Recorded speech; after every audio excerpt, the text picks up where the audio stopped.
How's it been? Obviously, I guess some of the guys were away for international break, but the players that were back behind, did you get a little break and some training as well? Just tell us what you've been up to the last 10 days or so. Yeah, so since the Aberdeen game, we was straight in after the game, debriefed the game and then worked hard.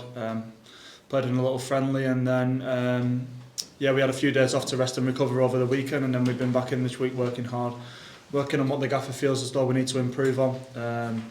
Ready to go into the game on Saturday and hopefully get the 3 points. I think after the Aberdeen game, the kind of message from the manager was it was a really good performance in terms of possession and what have you, but we just lacked that kind of sharpness in front of goal. Is that something that you were specifically working on in training? Can you tell us? That's something we work on constantly. I think we're a team who likes to obviously dominate the ball, and we get into the final third and have a lot of penalty box entries and that sort of thing. So that's something we're always kind of constantly trying to improve and work on, because if we do start being a bit more clinical and turning half chances into bigger chances, then we can really start to kill games and put teams to the sword. So it's something we're really working on, but also not neglecting the other side of it. We've worked a lot this week on what our shape's like when we are in that attacking phase, and what our defensive shape looks like. So we don't really neglect anything in our game. We're always constantly working, trying to improve everything that the gaffer feels we need to. So they've been working on a bit of both and trying to get the balance right. How has it been for the gaffer? Obviously, being a Dane, has there been a little bit of banter between the Scottish lads and him in training? Yeah, he was trying to give us a bit before the game, saying that we'll need a look on our side and stuff like that. And then he come in this morning licking his wounds and weren't too happy. So the boys give him a bit back. So it's been a good laugh, but ultimately it was a good result for us and not a good result for him. So we've let him know about it. Just that final one for me. I think when Saturday comes, it's a run of 4 games. I think in 14 days or something like that. Obviously they come thick and fast at this time of year. How is that for you as a player? Is it something actually that you quite enjoy? Because I imagine there's not a lot of training done between those games. It's just playing all the time. Yeah, it's actually been strange the other way for me this season, coming up here and it being Saturday to Saturday, because the leagues are bigger in England. You've got 24 teams in the leagues. You're playing Saturday, Tuesday most weeks down there. So it's actually been quite refreshing for me coming up here and just playing Saturday to Saturday and being able to work on things during the week and having more time on the training pitch with the manager and the team to actually kind of improve my game and stuff like that. So I've enjoyed that side of it, but as you touched on, the next couple of weeks it'll be nice to go back to what I'm used to in terms of playing Saturday, Tuesday and the hectic schedule. So I'm looking forward to it. Can I ask you, where did you watch the game on Tuesday, and what was that experience like for you watching Scotland qualify for the World Cup? Yeah, it was amazing. I actually took my 4-year-old to the game. We managed to sort some tickets out quite late on, and he was desperate to go, so I took him to the game, and it was actually his first Scotland match. So I was speaking to a few people on the way out, and they asked if it was his first match, and he said that he's the good luck charm. So if anybody out there has got tickets for the USA, then we'll take them gladly. What was it like for him? That must have been an incredible experience, as you say, first game and probably one of the best ones we'll ever see.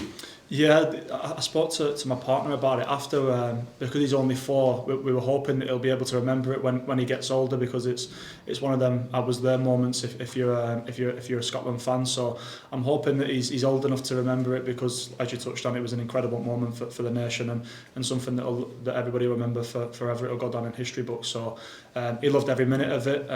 Was a bit nervy at times, and he was asking why Scotland were defending so much at certain points in the game. So I think he was as nervy as all the adults, but he thoroughly enjoyed it. And for you, we know you've played at 21s level. There's talk that the squads for the World Cup could be up to 30 as well, so a lot more room for Scottish players. Is that still a dream you harbour? Oh, of course, yeah. It's been something I've thought about since I first made the squads at the under 15 level. So to kind of go all the way through the age groups and to maybe one day get a senior call up, that'd obviously be incredible for me personally.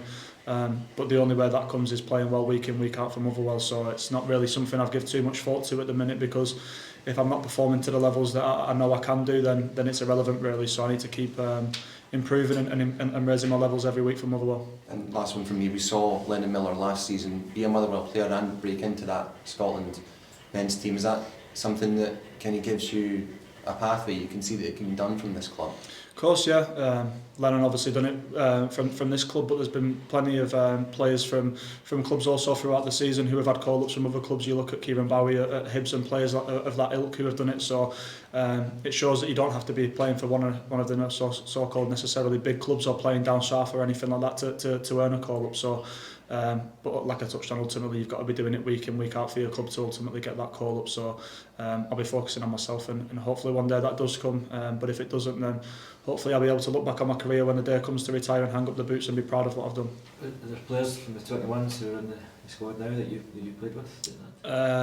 Not in the 21s. I played with Andy Irving quite a few times throughout the younger age groups. Played with Billy throughout the age groups, although he weren't involved the other day. Trying to think if there's anybody else off the top of my head. Only them two that I can think of at the minute, but there's been quite a few players who have made appearances who I played with. Ryan Porteous, another one. So the pathway is there if you've played through the younger age groups to go and break into the senior squad, like I touched on, if you're doing it for your club. So it gives everybody confidence. Was that one of the reasons you came up to Scotland to play? Yeah, there was plenty of reasons, but that was obviously one of them. You're in the eye line more, and just felt as though the exposure and everything that I feel as though if you're playing down south in England, especially in League 2 and League 1, that the level maybe isn't good enough, and you're not playing against clubs who are big enough to sort of challenge you every week. Where you come up here and you're playing in a big game almost every week, so it tests you a lot more and you're in the eye line a lot more. So it was one of the reasons, but it definitely wasn't one of the main reasons. As I touched on before, the main reason was coming and playing for the manager and the club. I felt as though it was a perfect fit for me, and so far it's showing to be that way. Yeah, I mean that must be, give you the platform to play the way you want to play, the way it suits you as well. Has it been everything you thought it would be for yourself? Yeah, probably more actually. I came off the back of a tough season last year personally. It was the first time I've kind of suffered a period in my career where I wasn't maybe in the team and performing to the levels that I maybe know I could have.